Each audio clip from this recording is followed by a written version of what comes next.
Fala galera, beleza? Quem fala é João Eduardo, setorista do Clube Atlético Paranaense. Eu estou aqui para mais um vídeo, mais um boletim informativo para você, torcedor do Furacão, ficar informado de tudo o que acontece de mais importante no dia a dia do Atlético, né? Hoje a gente vai falar muito, né, da preparação do Furacão para a partida da Libertadores, né? O Atlético entra em campo nessa terça-feira contra o Bolívar, né, pela primeira partida, né, partida de ida das oitavas de finais da Copa Libertadores. O Furacão que foi líder do seu grupo, né?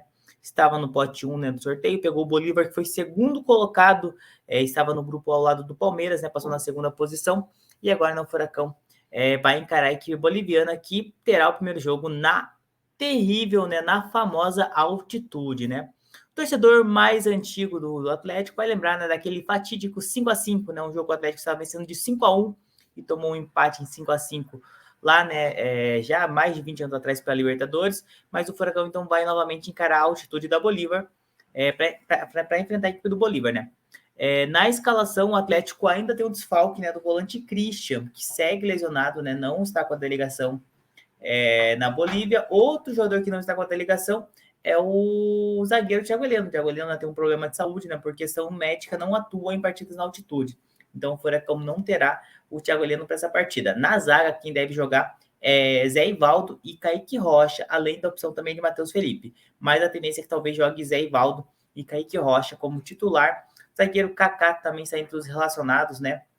E pode atuar, mas acredito que não deva, né, ainda jogar na altitude, né? O zagueiro recém-contratado do Furacão. Lembrando, né, que ele foi um dos 5 inscritos pelo Atlético para essa nova fase da Copa Libertadores. Além dele, né, o Furacão escreveu os dois laterais esquerdos, tanto o Vinícius Cauê, promovido do Sub-20, quanto a contratação do Lucas Esquivel, além dos reforços no meio-campo, né, como o volante Arturo Vidal e o meia Bruno Zapelli também foram inscritos pelo Furacão nesta Copa Libertadores. Então, o Atlético tinha direito a 5 alterações e esses foram os atletas. Sobre a escalação do Atlético, o Atlético deve manter o time base que vinha jogando, né? Então, por exemplo, com Bento no gol, Kelvin na lateral direita, né? A dupla zaga sendo formada por Zé Ivaldo e Kaique Rocha, Lucas Esquivel na esquerda. Meio campo sem Christian, então deve ter Fernandinho, Eric, Vidal deve ser titular no meio campo do Atlético, jogando um pouco mais adiantado Vitor Bueno, e no ataque, né? A dupla de ataque com Canóbio e Vitor Roque. Esse deve ser o Furacão que deve encarar a equipe do Bolívar. Lembrando, Bruno Zapelli estreou no último jogo contra o Cruzeiro, mas deve ser mais uma vez opção no banco de reserva, né? Deve entrar no decorrer da partida.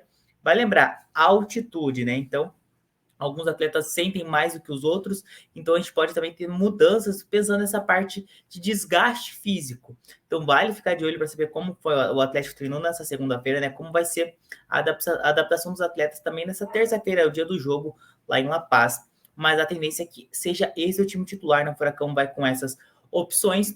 Lembrando, o Atlético, né, não tem tantas histórias positivas na altitude, né? Na Libertadores do ano passado, jogou na altitude contra a equipe do The Strongest, foi goleada por 5-0, né? Uma goleada aí, um vexame do Furacão que gerou, né, a demissão do treinador Fábio Carilli, né? Então, o Atlético não tem histórias tão boas na altitude, além do próprio 5-5, né, que eu comentei com o Bolívar. Então, vale ficar de olho, né? A bola vai rolar às 9 horas da noite, né, na Bolívia, em La Paz. Então, esse duelo. Lembrando, a partida de volta já é na semana que vem, na Liga Arena, né? Então, o Furacão tem esse confronto. Então, hoje, né, nessa semana, partida de ida, joga pelo Brasileirão no final de semana e depois, novamente, partida de volta pela Copa Libertadores nas oitavas de final.